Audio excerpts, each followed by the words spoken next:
Welcome to Behind the Deal, where we'll be exploring unscripted, candid, first-hand experiences about the wild successes and cautionary tales of professional investors, founders, consultants, and advisors as they share their stories in deal making. Hello, everybody. Thank you for joining us for another episode of Behind the Deal. Today, I am joined by Jo Clark. She is a serial entrepreneur.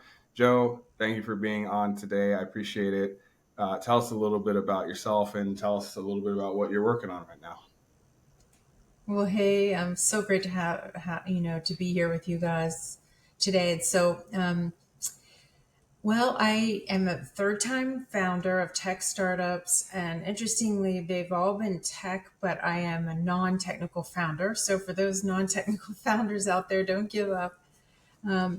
And so my first one, I was, working. I had just gotten a job out of grad school, and kind of got my idea based on I was working in investment banking. We were raising capital for internet companies. And then the second one, I was brought into by some software engineers I knew that were working on super cutting edge technology.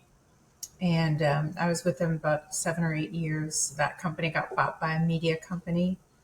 And then the one I'm working on now has been kind of a little bit more of a twist and turn. And I think any founder would know that they all take shape differently. The first one was just like warp speed. Everything fell into place. The second one was bootstrapped, and it took a lot of time, but it was kind of lower stress. And then this one is high stress and taking a lot of time. So That's high stress. Yeah, that sounds about it. Entrepreneur world is always high stress. exactly. Yeah. Yeah. You have a very lengthy background in founding companies and consulting. And it looks like you did mention that a lot of them or all of them have been in technology. I see that some of them have been in beauty or some of them, have been in the beauty side. And now you've got another company called Circle. You want to share a little bit on that? Sure. So one of the thoughts was I started to get obsessed with this digital identity concept. And in fact, I was trying to create some sort of digital identity back in 2012. And I realized after working on that a couple of years that there was no way to do it. It was just too complex and the technology really wasn't there yet. And interestingly enough, even to this day, we still don't have like a true digital identity. But I really got obsessed with that concept. So when I started working on this project Circle, my thought was I didn't like not, well, first of all, as an attendee, I was having to register for all these different softwares. So there was like Meetup, Eventbrite, Luma, Partyful, Paperless Post, Evite, Ad Events, Cvent. There was a bunch of proprietary ones that people had their own. And then if you went to a conference, there was like all these apps, like the South by Southwest app, the TechCrunch app or whatever. And then a lot of times those apps didn't work very well. You would take all this time. And I was like, okay, this is crazy because there's so many technologies. A lot of them do the same thing.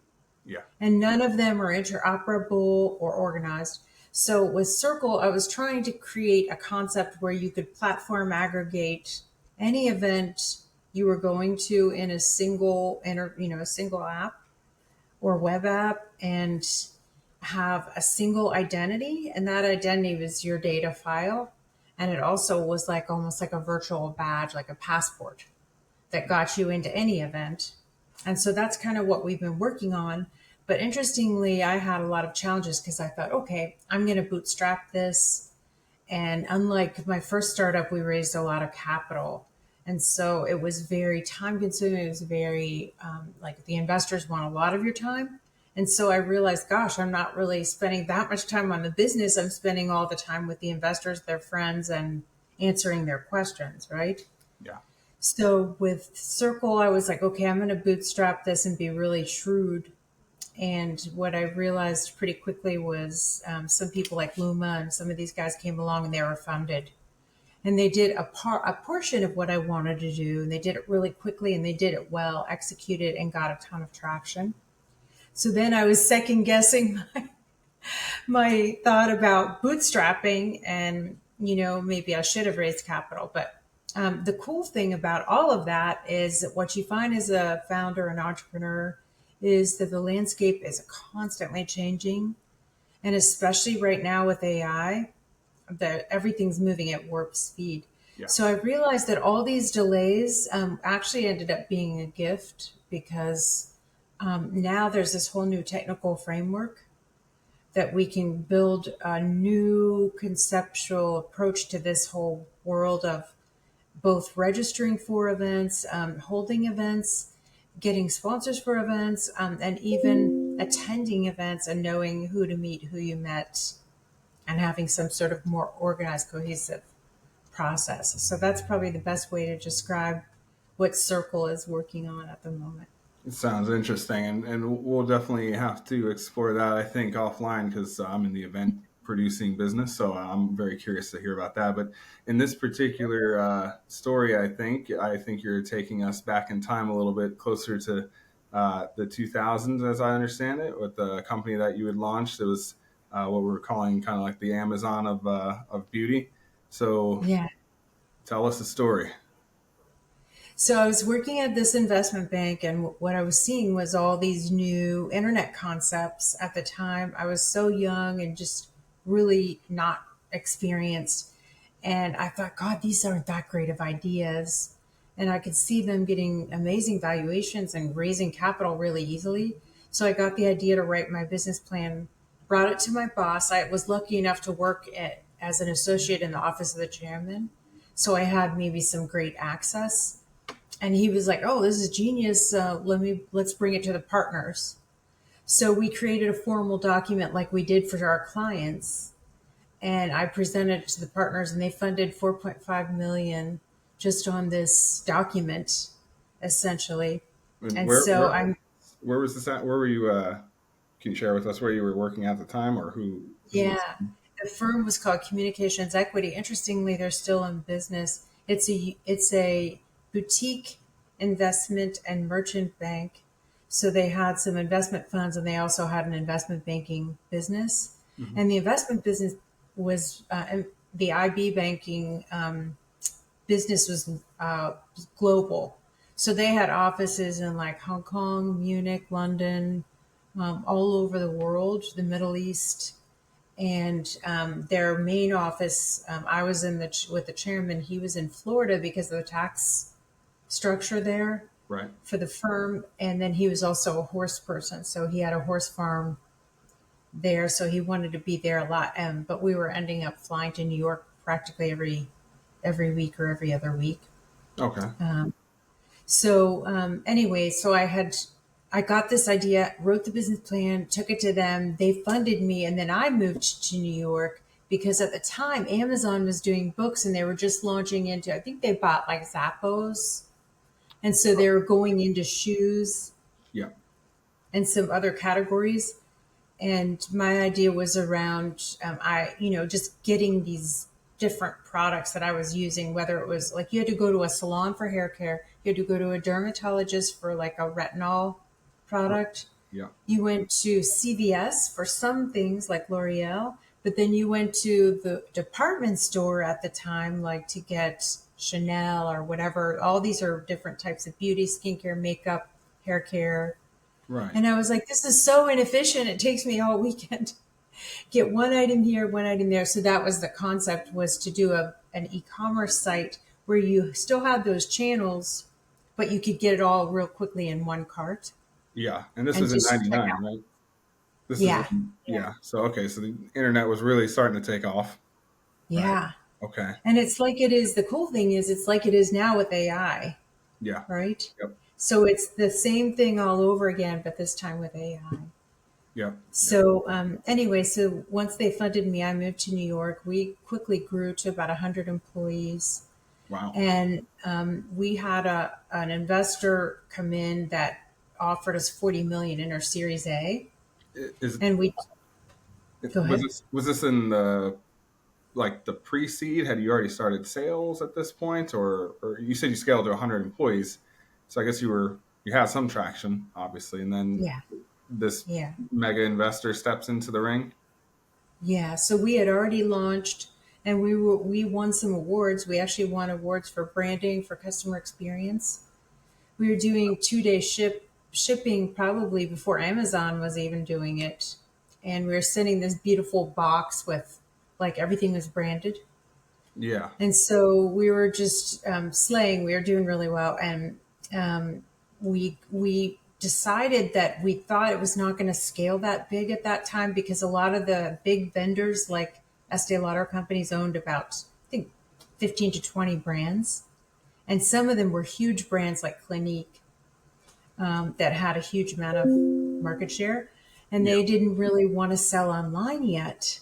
They were afraid, and so they were not selling to us. And even our customers were saying, "Oh my gosh, I love this so much. Please offer Clinique or please offer some of these other brands." And some of them were afraid to sell because the internet was new enough. Right. Right. Um, so we were like, okay, this is not going to scale as big as we hoped, at least not for right now. So we noticed we had our own warehouse and all the product in there in Indianapolis. And we had an extraordinary guy running that. And we realized that there were a ton of inefficiencies. Like all the orders came in via fax and via Oh phone wow. calls. Wow. You So taking we were like, okay, great. Can you like you don't even imagine? see fax machines anymore. It's I like know. taking in all these orders at that time. I mean, I can only imagine what that would have been like. I Having to don't track even know all if Gen Z knows. Does Gen Z even know what a fax is? I don't think so. I mean, I don't know that I've ever even used a fax, and I'm not even in Gen Z, so that's already incredible. I mean, I can only imagine the paperwork that you guys are having to track and manage and all of that. Wow. Yeah, so we realized, oh wow, this is a digitalization opportunity. So we got to work creating one of the first really marketplaces for this beauty product to change hands. And we signed right away. We signed two huge customers, CVS and Sally Beauty, which is one of the largest. They had a BSG, this other arm of the business that was a huge beauty distribution, the largest really in the country. And so we signed them and we were starting to digitalize this marketplace. Well, we went to go, so our investor gave us the 20 and said, just draw on this line of credit if you need the other 20 of capital, 20 million. This was that investor you mentioned earlier that wanted to invest 40 million. Yes. So you decided to And kind so, yeah. So, well, we started to lay off our B2C staff because we realized, okay, we're going to de emphasize this business and we're going to kind of staff up on the B2B side. And so we hired a bunch of developers and we went to go draw on that 20 million line of credit that he had kind of put out there. And the money was apparently gone. So, and we didn't have a heads up. We were like, oh my God. And so what happened is he had invested in so many different internet category killers, different ones like toys and, whatever, baby stuff and whatever, of sure. pets. He invested in a lot of those category killers, his firm, and it was a big incubator. I think they had raised over $1 billion. So the investor that came in for 40 million, you kind of worked up a deal to uh, what taking 20 of cash and then maybe the other 20 was going to be held for like a line of credit essentially. And Exactly. while you're in the midst of scaling this thing, you go to draw on the 20 million and it's not there. Right. In fact, we kind of found out that the whole firm had gone down, Wow. and the guy that started it had gone into hiding. And because my technical co-founder knew him, he bought his company, his software company, before he joined my company. Yeah. He had sold a small software startup to that same guy, and so he knew him pretty well. I just knew him through this new relationship, and so we go to draw on that and we were like, oh wow. And so then we were scrambling to try to find an investor because we had these two huge deals on the line and we already had the developers working on the marketplace. Yeah. And all we really, like, if you think about the dynamics of the market at the time, these companies were going public at that time.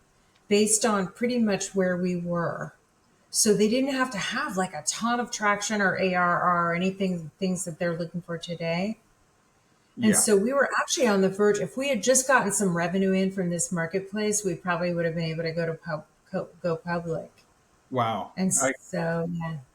I remember at least reading about some of those kinds of stories where, I mean, at that time, anything that, just like AI, like you said, is now, anything with AI attached to it is kind of blowing up. Whereas at that time, anything with .com was also blowing up with ridiculous valuations that were really founded on nothing. So I imagine Yeah. there's probably a lot of appetite for what you were doing, especially having the distribution that you did and the traction, right? So I mean, what happened from there? You go to draw the money, it's not there. What I mean, what happened from there? Did it just kind of did you find an alternative, or did it just kind of unravel, or what happened? So we were scrambling, like we were like, okay, what could we do? We went to different, bigger companies that we knew had some capital or that it wasn't such a sensitive decision to make an investment. Because we only had a few days till our payroll was going to come up. And we had like probably close to, I don't know, maybe over 100 employees at that point. I think we had started to lay off some of our consumer staff, but we also hired some developers for the B2B.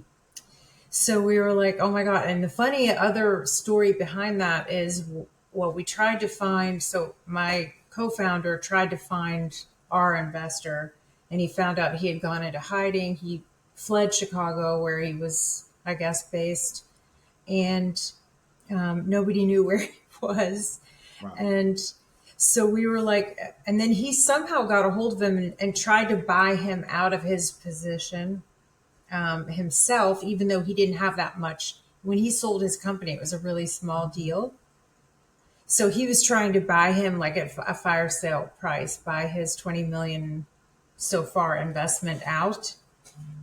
And the guy wouldn't do it because I think he had looked at it like a contingent liability.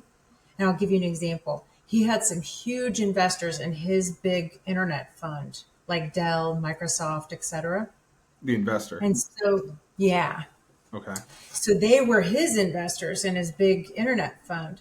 So if he sold the company for like way down on on the valuation, if he sold out of the investment at a loss to my co-founder partner that had a little bit, then we went public, his investors could sue him, right? Yeah, he missed And out on the so upside. yes. So I think that he was worried about that contingent liability. So he just wanted us closed Yeah. because it would be cleaner. So he wouldn't sell out his position. And then, so we tried that. And then the other thing we tried was we were all scrambling like with contacts because we only had a few days. When we had no heads up that any of this was going on. Yeah. And we were trying to raise this capital from maybe CVS or somebody we knew, right? Yeah. Revlon. And we had made these contacts. And they were like, well, we're interested, but we need to do due diligence because like a lot of these .coms were blowing up at the time. Yeah. And it looked bad for us too because we had laid off a bunch of our B2C employees. So people were like, uh-oh, another one's going down, right? Yeah. Red Um, flags, right? yeah, so the optics weren't good. And then, so trying to raise capital at that moment for us, it was like trying to convince people, well, no, what you're seeing is not the full picture, and these other companies are not like us. We've had a lot of success, and Yeah. but we just couldn't do it quickly enough. And I think a lot of investors were spooked because so many of these companies were starting to go down Yeah. at that time. So we ended up not being able to raise the capital within a few days. So we ended up having to close the Wow. business. Wow. And we went from, I mean, not kidding you, James. We went from like 2 weeks prior, like a dinner celebrate, like we got a bottle of champagne, our executive team, and we were popping champagne because we signed these two huge deals for the marketplace. And we to like selling the sofa in our lobby to someone in our building to selling computers and Wow. me like trying to clean out the office. It was so surreal. But all Right. of that being said, I will say it was my true MBA in life. Yeah. I mean, I'm stunned. I mean, like I can't even fathom that. I mean, I mean, like that's like a movie. I mean, you're at the And top. You're at the top of the mountain, like you said. You're at celebration mode. You're killing it, and then like basically days later, you're having to sell like the furniture. That's. I mean, it just unravels so quickly. And I mean, I do not envy that experience. That's for sure. I mean, but at the same time, like you said, I mean, it's practically your MBA in business. And um, I mean, what do you think? I've got a couple ideas in mind, but what did you take away from it? I mean, I know there's probably a lot there, but maybe a couple things that come to mind. What did you take away from it as far as that whole experience? yeah. Well, one thing I noticed right away is that my naivete, because I was so young and new at all of this, was a hindrance. Because I'll give you an example. Two other girls that were our competitor at the time, they created another startup in that same category. Theirs didn't have the same positioning as ours, but they were doing pretty well. I don't know if they were doing as well as we were. Well, they decided to close their doors too, for different reasons. I'm assuming. I think their investor, basically, they were probably not profitable. And so he was like, I'm not putting in any more money, and they couldn't, right?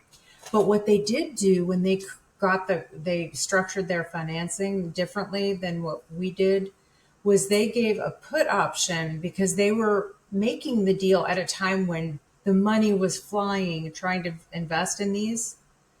And they used a different incubator, and they had a put option that at any time, if the company, they could put this option back to their investor and sell their share for a certain minimum price, their shares.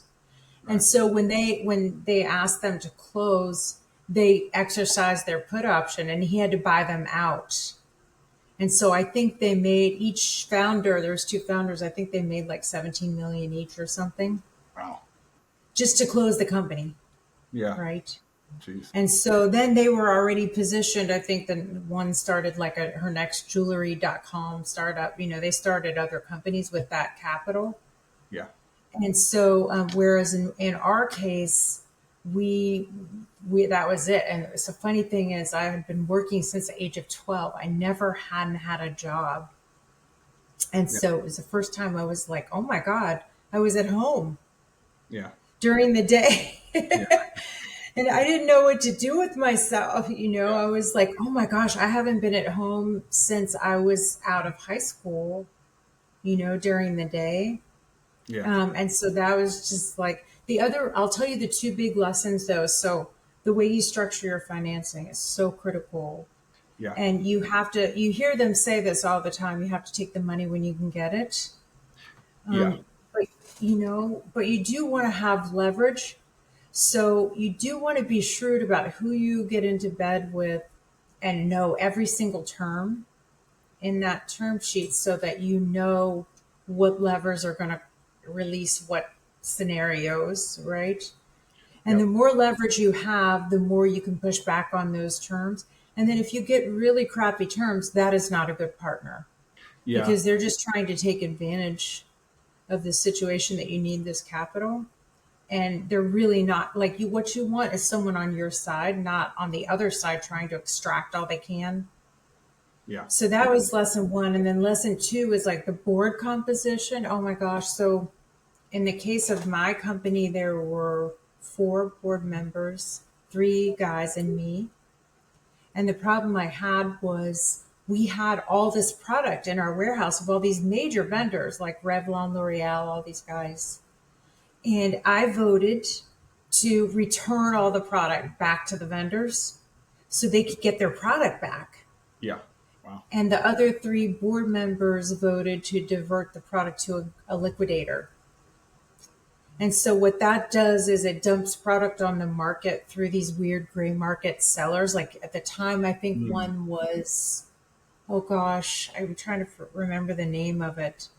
There was one that you could go on and buy stuff at a discount. It was a Like big dot.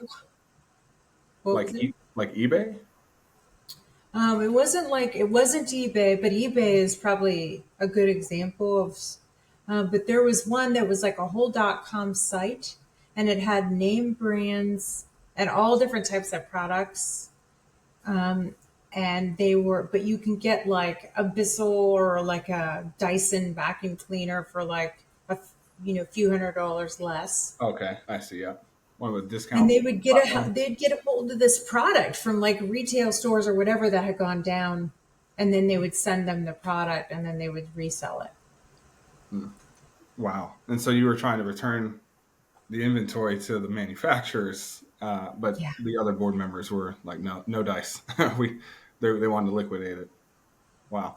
It was so awful just because then I had to leave New York because everybody hated me. Yeah. They thought like I had their product, and little did they know I was fighting to get them their product back. And there was no way for me to communicate that to them, Yeah. you know?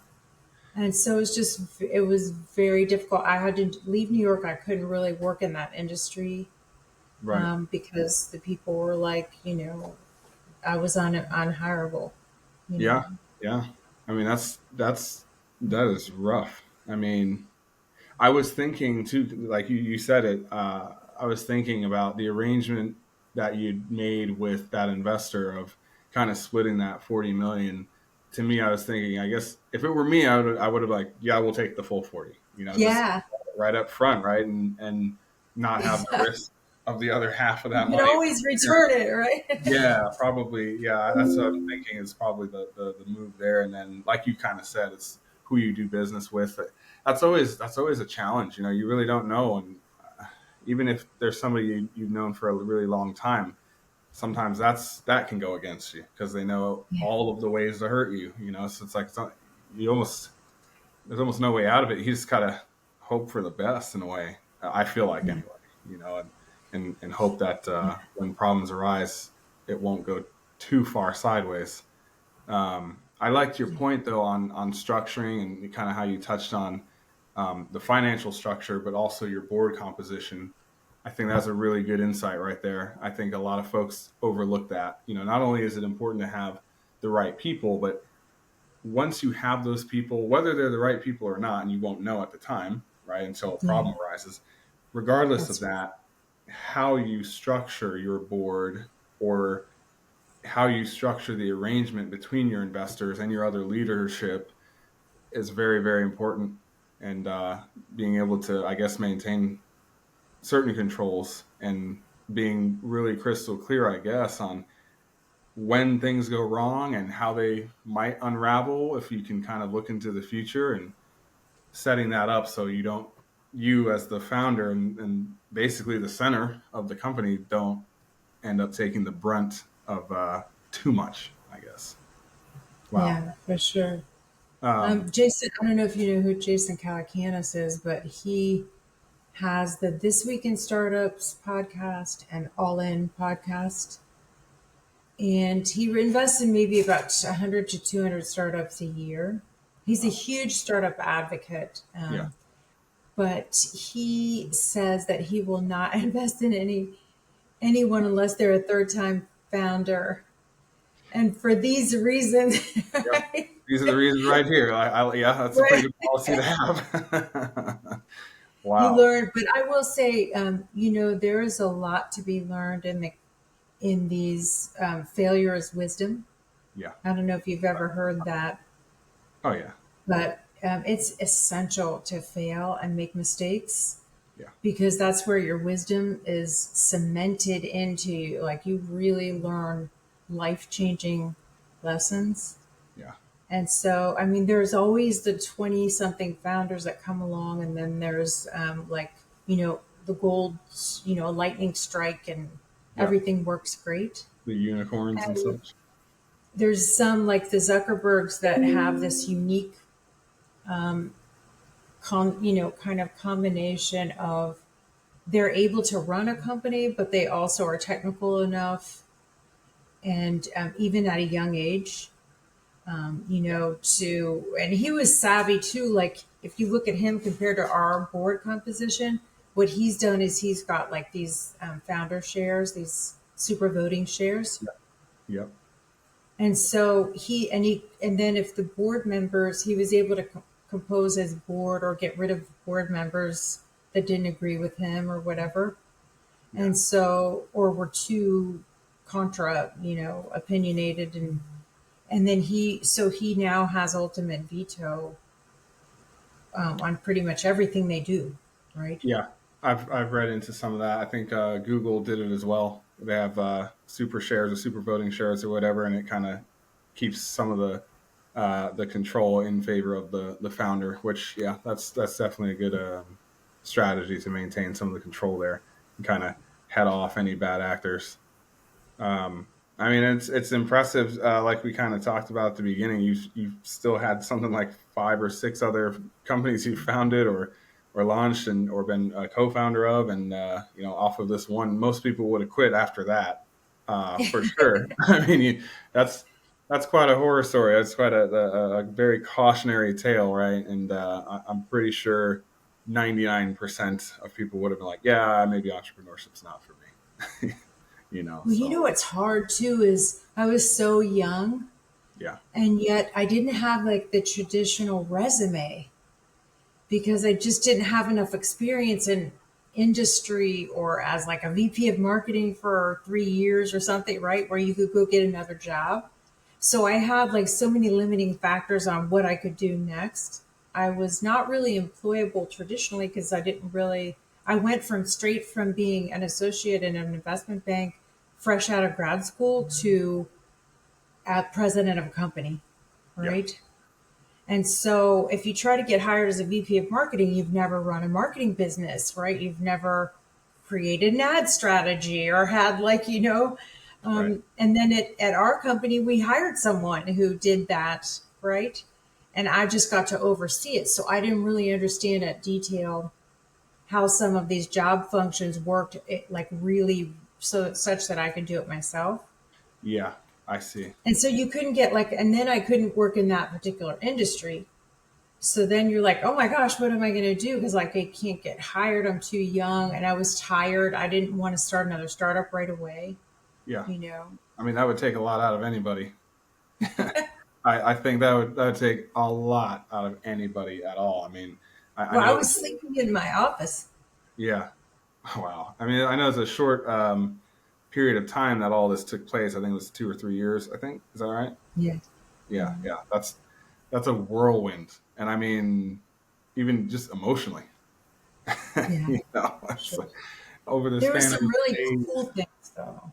Yeah, So I'll give you an example of like what we did to just, so there was no apartments available in Manhattan at the time because the Silicon Alley was like taking off or something. yeah, And my husband and I were just dating at the time, and we were like, we'd get a text, there's an apartment, jump in a cab.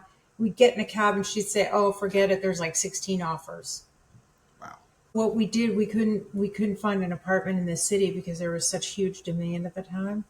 yeah, So I ended up, I got a couch bed for my office, and then we put a bathroom in to my my actual office, a tiny little bathroom and shower, so that I could just stay there.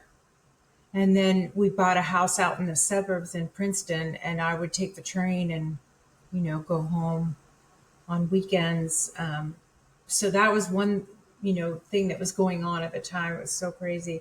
And then, but on the cool side, and it's kind of like this with AI, I think right now, is because we theoretically knew the internet. Now, keep in mind, we didn't know it any better than anyone else because it was new, right, right?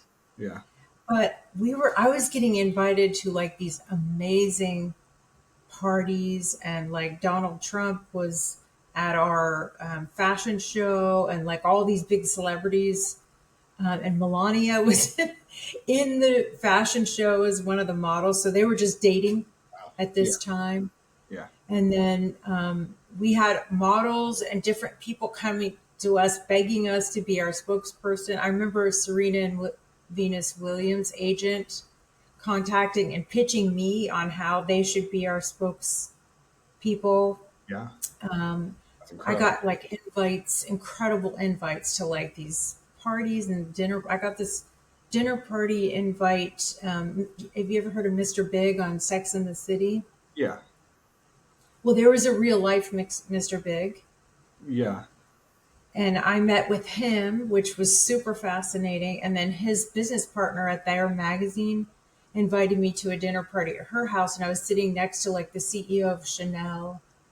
Wow. Then he invited me for lunch, and so it was like all this crazy access to people that I wouldn't ordinarily have met. I met like I got invited to speak at the Yahoo Film Festival in LA, and I met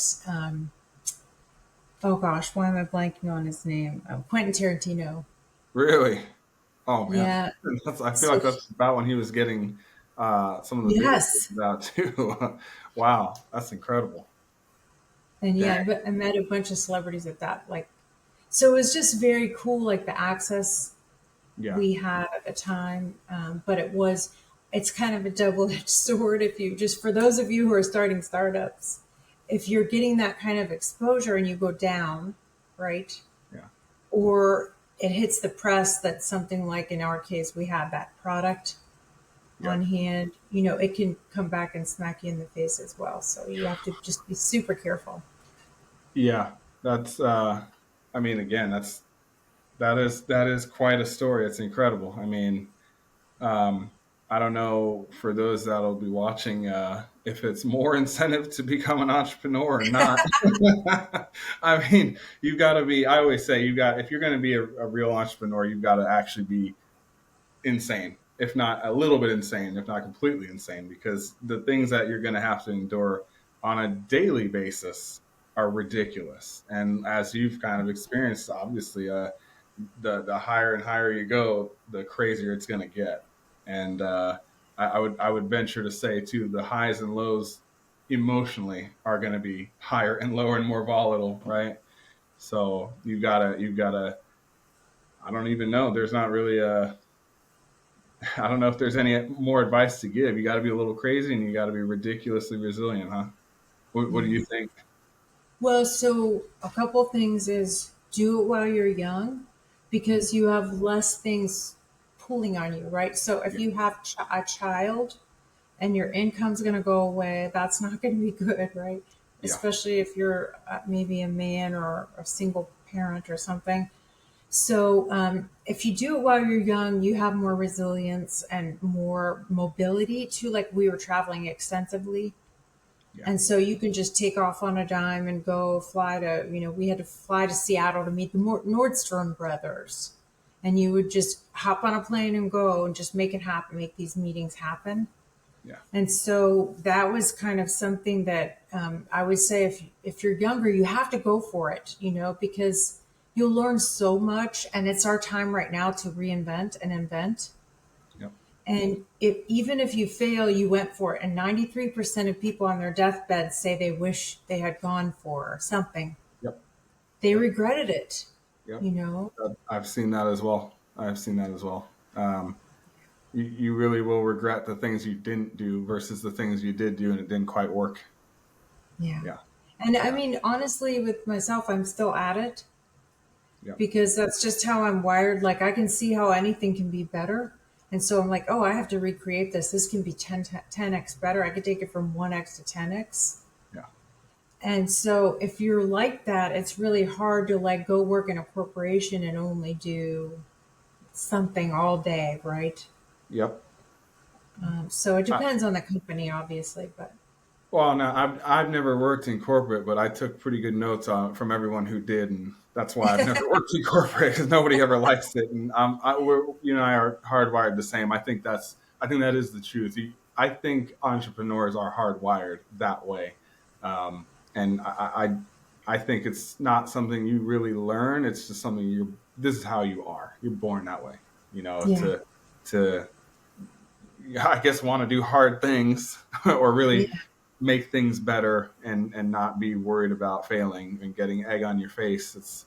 I think that's kind of what it is. And to your point about doing it when you're young with less responsibility, I think is also very, very.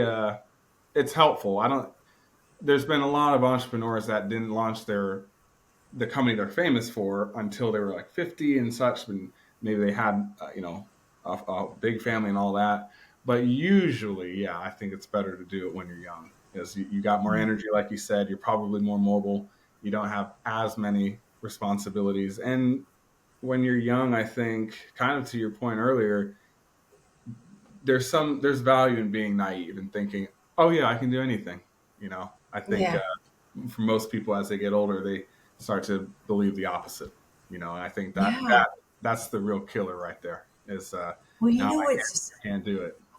You know, fascinating stat about that is I read a stat that you're 3x more likely to be exited, an exited founder, or get bought or go public or whatever if you're 60 than if you're 20. oh wow, So isn't that fascinating? I can see where that comes from. And the Hmm. irony is, like, a lot of the startups out of Silicon Valley that are getting funded are a lot of really like fresh out of Stanford or whatever, student age, but the odds are actually triple that you're going to get an exit or have a successful startup if you're older. I can see where that's coming from. There's probably several factors that go into that, but yeah, I could understand why that probably is. Yeah, interesting. I think for those watching, there's a ton of insights and valuable nuggets in this whole story. I know I got a lot from it, and Joe, I want to thank you for being candid and sharing this story. I think this might be my favorite one, honestly, out of about Awesome. 5 or 6 that I've done. I think this is probably my favorite one so far. So this is good. I really do thank you for sharing this, Joe. Is fabulous. And um, those of you watching, if you'd like to find more of these episodes of Behind the Deal, where we're exploring all kinds of tales and insights and wisdom, you can find more on my YouTube channel. Joe, any closing remarks or thoughts?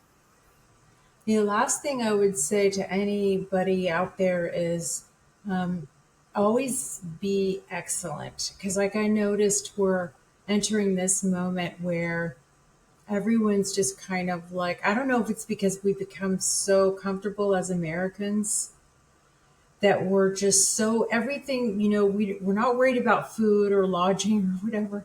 Most of us we're comfortable. And so, like, I'll give you an example. You go to the grocery store, you take the cart to your car, and then you leave it there, right? Or you shove it in between the two cars. Yeah, And then the next car is like trying to maneuver their way in. That's like average, right? But excellent is you take the cart and you put it in the cart bin, right? yeah, Um, Average is you're in the grocery store, you got something, you saw something else you wanted, you want to put it back, and you just stick it on the shelf, right? yeah, yeah, Excellent is you take it back to the aisle where you got it and put it back. So yeah, I think one of the things that sets you up for incredibly great karma is to always be excellent, yeah, even in the tiniest little things. yeah. And if you're excellent, then you will find excellent people, excellent things will happen to you. And I just want everybody to raise their standards a little bit. I like that a lot, actually. I like that a lot. I'm glad I've heard somebody else say it because I try to do those little things as well. Oh, They, awesome. yeah, they bug me for sure. Um, no, yeah, I like that. I appreciate that, and hopefully those watching will as well. Joe, thank you again, and I very much look forward to chatting again. And for those that tuned in, thank you so much, and we'll see you next time. Thanks for having me, guys. Take care.